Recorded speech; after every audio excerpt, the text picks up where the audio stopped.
warahmatullahi wabarakatuh.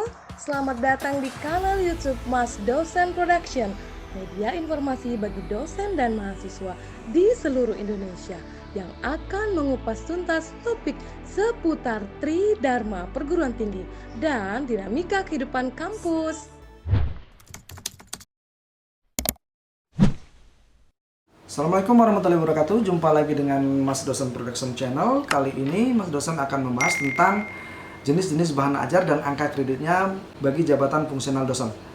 Yang pertama ada jenis bahan ajar yang namanya diktat, kemudian ada buku ajar dan modul ajar. Nanti kita akan jelaskan satu persatu dan bagaimana perhitungan angka kredit dari ketiga jenis bahan ajar ini. Oke, untuk lebih jelasnya kita silakan Bapak Ibu dosen melihat tabel yang akan saya tampilkan. Yang pertama tentang jenis bahan ajar. Dari sumber pembuatan bahan ajar, kalau diktat itu merupakan hasil dari mengemas kembali buku referensi, ya. Kemudian buku ajar itu mengandung rencana pembelajaran atau RPS. Jadi buku ajar itu wajib punya RPS. Kemudian kalau modul ajar juga sama dengan buku ajar. Modul ajar itu mempunyai rencana pembelajaran atau RPS. Jadi kalau Bapak Ibu membuat buku ajar, membuat buku ajar dan modul ajar, harus ada RPS-nya, harus ada silabusnya. Kemudian pengguna buku. Dari pengguna buku, baik diktat, buku ajar maupun modul ajar itu digunakan oleh mahasiswa dan dosen untuk membantu mahasiswa dalam menguasai materi perkuliahan. Kemudian ciri khas isi. Ciri khas isi dari diktat itu apa Bapak Ibu? Yang pertama, sesuai alur logika urutan keilmuan. Kemudian ada contoh-contoh soal. Kemudian apalagi ada soal-soal latihan. Jadi kalau Bapak Ibu membuat diktat, membuat buku diktat, itu harus sesuai dengan alur logika urutan keilmuan. Kemudian ada contoh-contoh soal dan ada soal-soal latihan.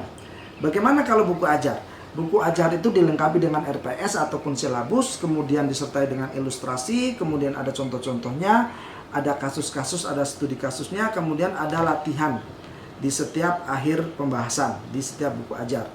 Kemudian modul ajar. Modul ajar itu sesuai dengan RPS, ada silabus, dan ada prosedur belajar dan kerja. Mengapa di buku modul ajar ini ada prosedur belajar cara penggunaan buku? Karena modul itu memang didesain oleh dosen untuk mahasiswa agar mahasiswa bisa belajar mandiri, ya. Jadi kegunaan dari modul ajar yang paling utama adalah untuk mahasiswa supaya bisa belajar mandiri dengan modul ajar tanpa ada penjelasan dari dosen. Maka perlulah prosedur bagaimana menggunakan buku ini, bagaimana menggunakan modulnya, bagaimana mahasiswa nanti memahami materi, bagaimana mahasiswa nanti mengerjakan latihan-latihan atau proyek-proyek yang ada di modul ajar. Kemudian gaya penyajian baik diktat, buku ajar maupun modul ajar itu menggunakan bahasa yang formal. Karena ini memang sifatnya penyampaian materi kuliah, maka sebaiknya bahasa yang digunakan adalah bahasa yang formal. Kemudian penerbitan. Kalau dia diktat itu diedarkan di kalangan mahasiswa sendiri, tidak diterbitkan. Artinya tidak perlu ISBN untuk Bapak Ibu mendapatkan KUM atau angka kredit. Tetapi kalau buku ajar itu disebarluaskan dan beri SBN. Kalau buku ajar Bapak Ibu itu tidak beri SBN, itu tidak bisa digunakan untuk kenaikan pangkat jabatan fungsional karena dia tidak bisa dihitung poinnya. Karena syarat dari buku ajar adalah diterbitkan dan beri ISBN. Bagaimana dengan modul ajar Bapak Ibu? Modul ajar sama diedarkan di kalangan mahasiswa sendiri dan tidak diterbitkan. Jadi posisi modul ajar dan diktat itu sama, tidak perlu di ISBN-kan karena dibuat untuk kalangan sendiri, untuk mahasiswa sendiri. Tetapi kalau buku ajar, sekali lagi Bapak Ibu harus menerbitkan dan meng-ISBN-kan buku ajar Bapak Ibu supaya bisa dapat nanti dihitung KUM-nya untuk kenaikan jabatan fungsional Bapak Ibu dosen sekalian. Kemudian substansi pembahasan dari sebuah buku ajar, modul atau diktat, ya.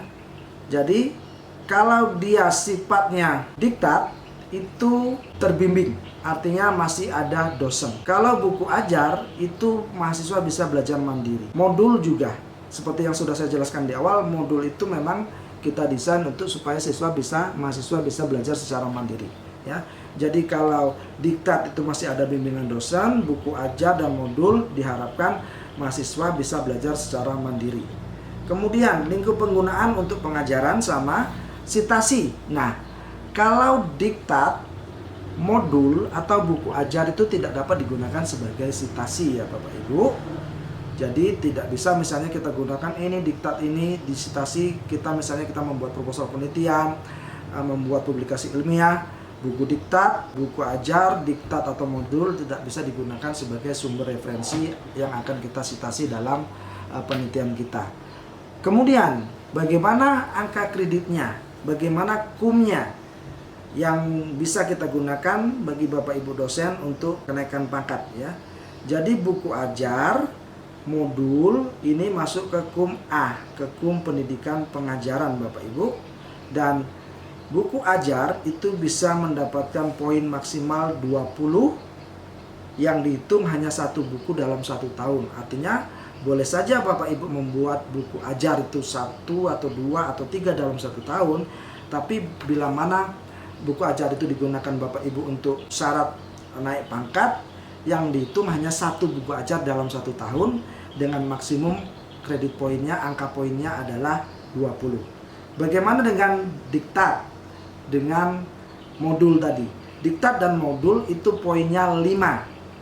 1 modul, 1 diktat per semester. Artinya dalam 1 tahun Bapak Ibu bisa menggunakan 2 modul, 2 diktat untuk kenaikan pangkat fungsionalnya.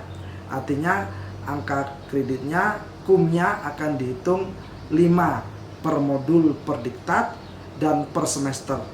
Dalam 1 tahun ada 2 semester, artinya Bapak Ibu bisa menggunakan 2 diktat, 2 modul, dan hanya 1 buku ajar untuk nambah kum di poin A dalam fungsional untuk menaikkan jenjang fungsional Bapak Ibu ke jenjang yang lebih tinggi ya, untuk kum A bagian A. Jadi buku ajar 20, modul dan diktat itu mendapat poin 5. 1 tahun buku ajar 1 yang dihitung, diktat dan modul itu 1 tahun bisa 2, 1 per semester. Demikian Bapak Ibu, semoga apa yang saya jelaskan ini menjadi pengetahuan baru dan pencerahan bagi Bapak Ibu yang siap-siap untuk mengurus pangkatnya supaya sukses dan supaya nanti apa yang kita kerjakan, apa yang sudah menjadi karya kita bisa dimanfaatkan dan tidak sia-sia. Terima kasih. Assalamualaikum warahmatullahi wabarakatuh.